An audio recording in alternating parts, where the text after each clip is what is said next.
Bene data nongeye kubasuhuza mbifuriza amahoro y'Imana. Dukomereje hamwe kwigana igitabo cy'inama ku mirire n'ibyo kurya, aho twatangiye igice gisoza, igice mu by'ukuri buri wese agomba kwitaho agaha agaciro, kitubwira kwigisha amahame y'ubuzima umugabane wa mbere. Ntabwo nyuma y'uko tumaze kuronka ubumenyi tugomba kubyihererana, ahubwo tugomba kubisangiza bagenzi bacu tukabyigisha kugira ngo n'abatabizi babimenye. Muri uyu mugabane wa mbere aho turi kureba insanganyamatsiko ivuga ngo amabwiriza agomba gutangwa ku nsanganyamatsiko y'ubuzima, tugiye gukomeza tureba imigabane igera kuri 3. Uwa mbere uravuga ngo imbaraga z'abatubanjirije umurimo wo kwigisha amahame y'ivugurura ry'ubuzima.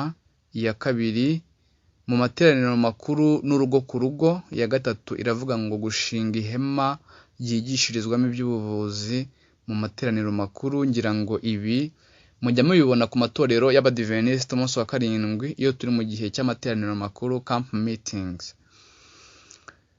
Imbaraga z'abatubanjirije umurimo wo kwigisha amahame y'ivugurura ry'ubuzima. Akagingo ka 763, umuhanuzi Ellen G. White aravuga ngo ubwo imurikabikorwa rya leta ryaberaga i Battle Creek cyangwa se Battle Creek, abizera bacu baje kumurika amaziko 3 cyangwa ane ya kizungu, maze berekana uburyo ayo maziko ashobora gutekerwaho ibyo kurya byiza cyane bidakeneye inyama. Twabwiwe ko ameza y'abizera bacu ariyo yarushije andi yose gutegura ibintu byiza. Ahantu hose hateraniye abantu benshi, mubasha gufatirana ayo mahirwe mugategura gahunda y'ibyo kurya byiza mwageza ku bantu bari aho hose, kandi mugashyira imbaraga mu kwigisha abantu ibyo kwitungira amagara mazima.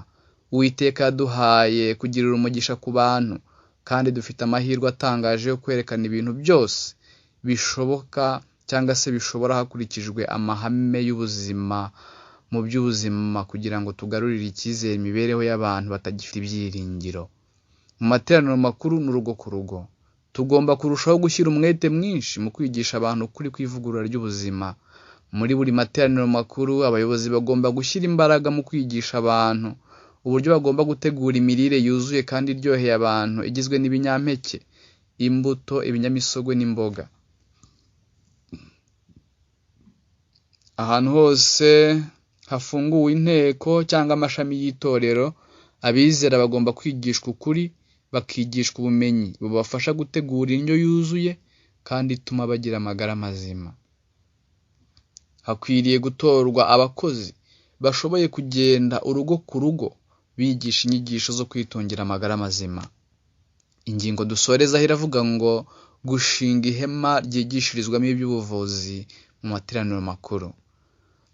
Uko turushaho kwegereza iherezo ry'ibihe, tugomba kurushaho kuzamura ikibazo cy'ivugurura ry'ubuzima no kwirinda bya gikristo, tubyigisha mu buryo burushaho kuba bwiza kandi bugaragarira bose.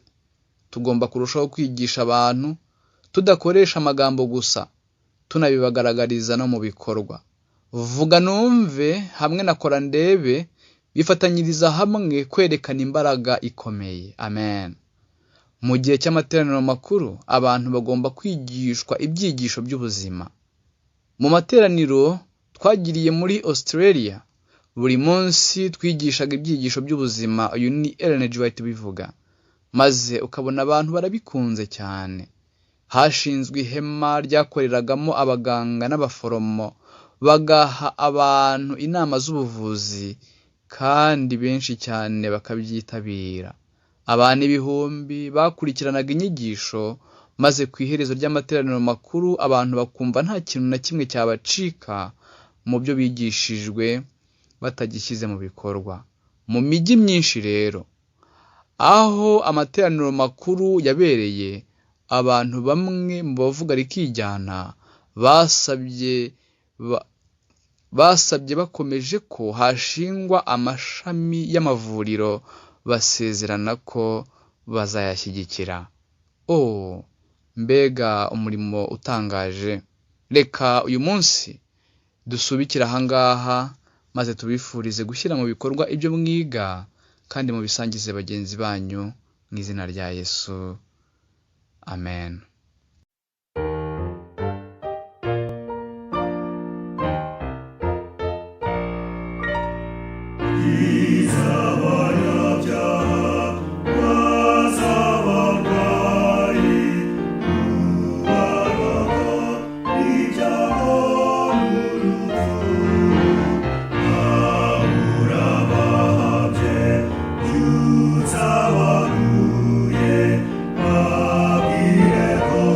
Yes, I see.